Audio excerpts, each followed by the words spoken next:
Boa tarde, pessoal, tudo bem? Estamos novamente aqui, né, representando a Defensor do Trânsito, Defensor Multas, ao lado do CFC Carlão, em Gravataí, para tocarmos num assunto muito urgente nos nossos dias, né, que é, de novo, suspensão do direito de dirigir. Hoje vamos falar sobre 4 alegações que você pode fazer no recurso da suspensão do direito de dirigir. Primeiramente, é importante analisarmos se não ocorreu a prescrição do direito de punir do Detran. A prescrição, ela ocorre em 5 anos. A princípio, ela ocorre em 5 anos.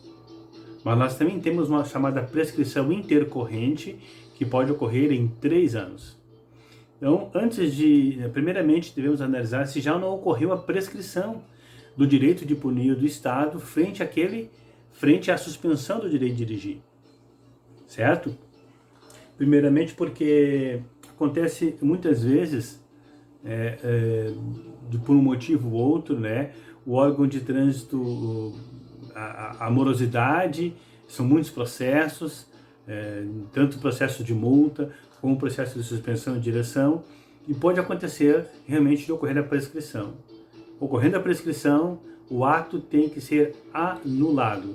Ou seja, se a suspensão de direito de dirigir, nesse processo, ocorreu esse lapso temporal de 5 ou 3 anos, aí vai ser analisado conforme cada caso.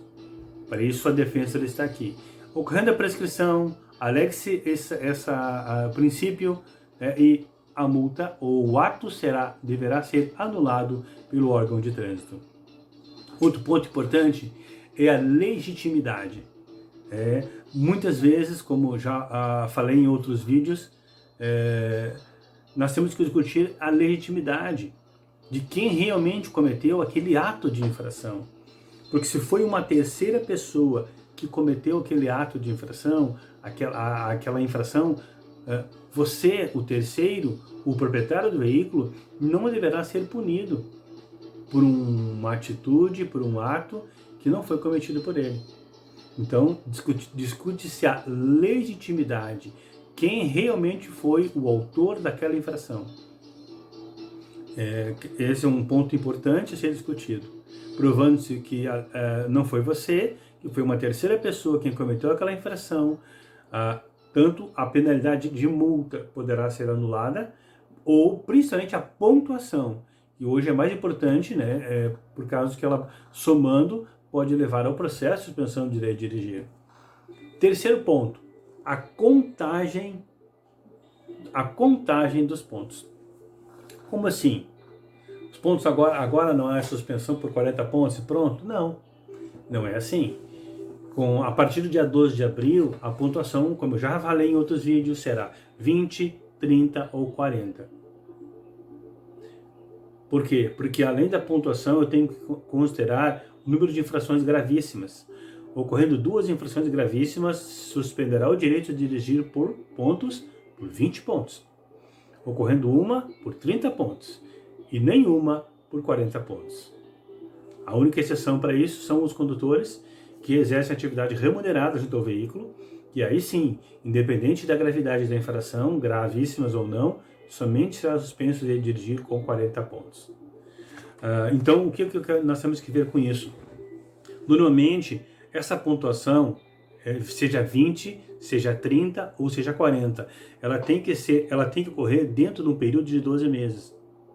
Suponha que você teve 2 infrações gravíssimas, um exemplo, certo?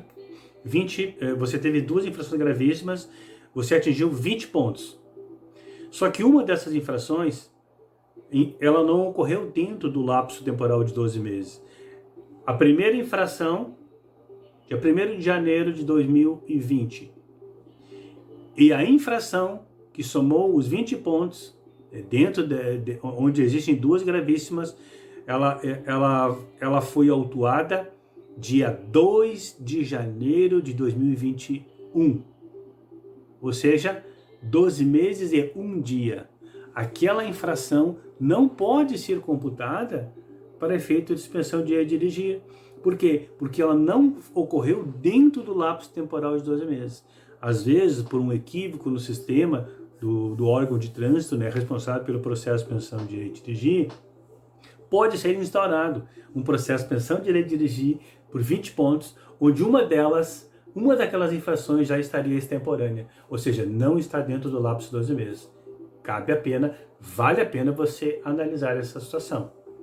E, por último, é a tipificação da infração. Pode ocorrer, sim, um erro na tipificação, porque tem infrações que sozinha ela pode levar suspensão do direito de dirigir, ou aquela infração sozinha pode levar um processo de cassação de direito de dirigir por 2 anos, sendo você obrigado a refazer todo o processo de novo. Exame médico, psicológico, exame teórico e exame de direção na categoria que você está habilitado. Sendo que se a tipificação daquela infração estiver errada, esse auto de infração ele é plenamente nulo. Ou seja, ele sendo anulado, os efeitos deles, que poderia ser um processo de suspensão de dirigir por 12 meses, a embriaguez, no caso, ou a recusa, ou um processo de cassação de 2 anos, deve ser anulado, por erro de tipificação. Então, esses são alguns das falhas que o órgão de trânsito ou o órgão autuador pode cometer. E se ele cometeu alguma dessas falhas, você deve buscar o seu direito. E esse ato deve ser anulado, porque nós aqui da Defensor nós priorizamos pela legalidade do ato administrativo. Ou seja, o condutor ou o proprietário do veículo não deve ser punido de maneira irregular. O órgão de trânsito deve priorizar, sim, sempre a legalidade do ato administrativo, mas infelizmente, às vezes por erro de sistema, por acúmulo de processos, alguma dessas falhas pode acontecer. E você tem o direito de buscar na justiça avaliar essa situação. Se de alguma forma foi prejudicado, buscar a nulidade daquele ato. Correto, pessoal? Um grande abraço e até a próxima. Se você gostou do vídeo, achou interessante essas informações, dê um like aqui no YouTube, se inscreva no nosso canal, clique no sininho para ser avisado sempre que a Defensor colocar um novo vídeo no ar. E se você gostou, compartilhe com seus amigos, colegas, para que ele possa estar também, como você está, por dentro das alterações do Código de Trânsito Brasileiro. Boa tarde.